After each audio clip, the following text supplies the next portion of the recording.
Feldway grieved and hated humans on Earth. No, not just humans. Not just humans, but elves, dwarves, beastmen, and even Majin. He hated all demi-humans, that is to say, all of humanity. So he wanted to destroy them. The people who took Veldanava from us don't deserve to live. He would unite the world Veldanava had created with his own hands, and then he would condemn those who have committed the greatest crimes. That was Feldway's conclusion. He would take the world favored by the god Veldanava and dye it into his own color. He would destroy its diversity in order to create a world of his own. Lord Veldanava, if you want to punish me, then punish me. That is what I want. Now hurry, or there will be no more worlds. After several hundred years, there was no sign of Veldanava's return. Feldway wondered why. Then a thought occurred to him. Could it be that Veldanava has abandoned us? Otherwise, there was no explanation for the fact that the supposedly immortal True Dragon had not returned. If he was right, Feldway grieved and hated humans on Earth. No, not just humans, but elves, dwarves, beastmen, and even Majin. He hated all demi-humans, that is to say, all of humanity. So he wanted to destroy them. The people who took Veldanava from us don't deserve to live. He would unite the world Veldanava had created with his own hands. And then he would condemn those who have committed the greatest crimes. That was Feldway's conclusion. Now everything that was in my way is gone. Everyone else still believes in me. It's only a matter of time before I get rid of the police. What do you think it is? This is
the power she had inherited from her father, she destroyed the king along with his entire nation, including tens of thousands of people.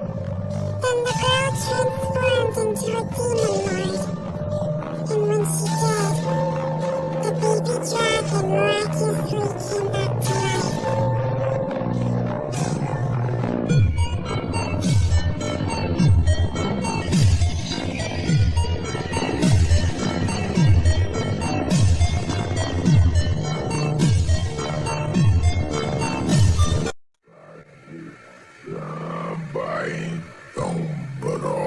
Aqui na base pra ficar de perna.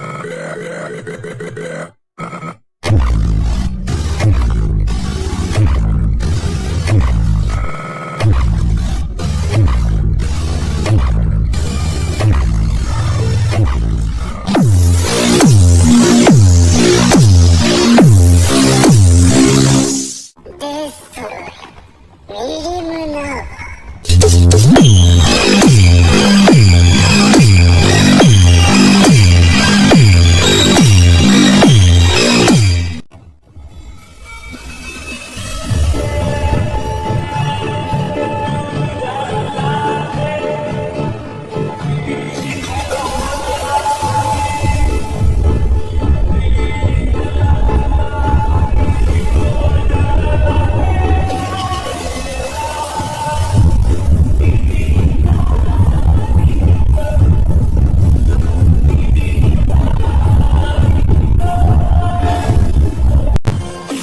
Milim, the daughter of Veldanava.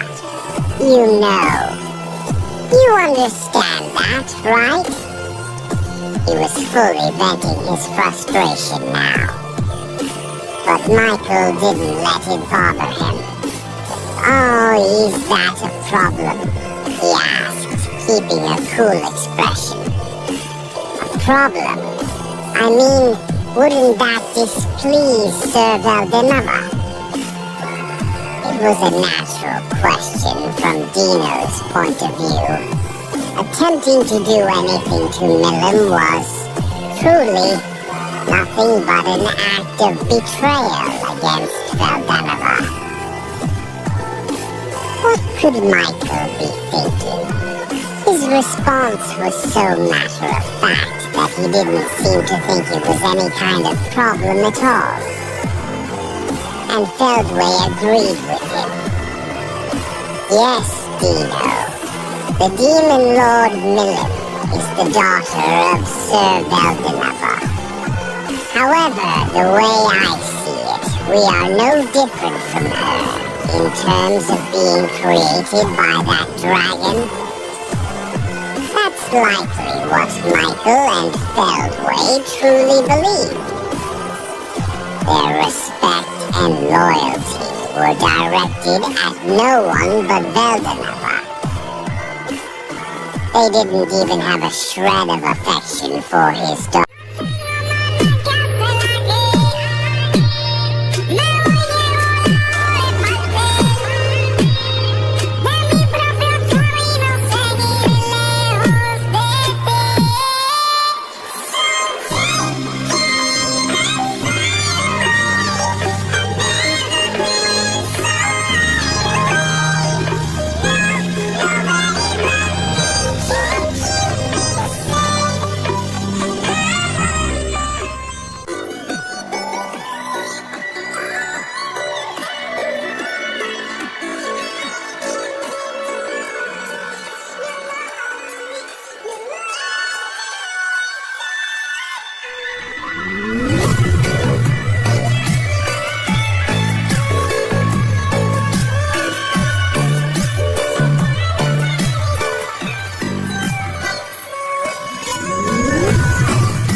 before the beginning of creation, when time and space were non-existent, there was only a singular will, an infinite and boundless existence limited solely by its imagination.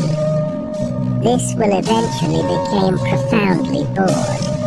To alleviate this boredom, it decided to create other wills. Thus began the grand construction of a new reality, with space for these wills to occupy, and time for them to experience events in sequence. In search of fulfillment, the will chose to relinquish its omnipotence and omniscience, transforming into Veldanava, a being infused with the creative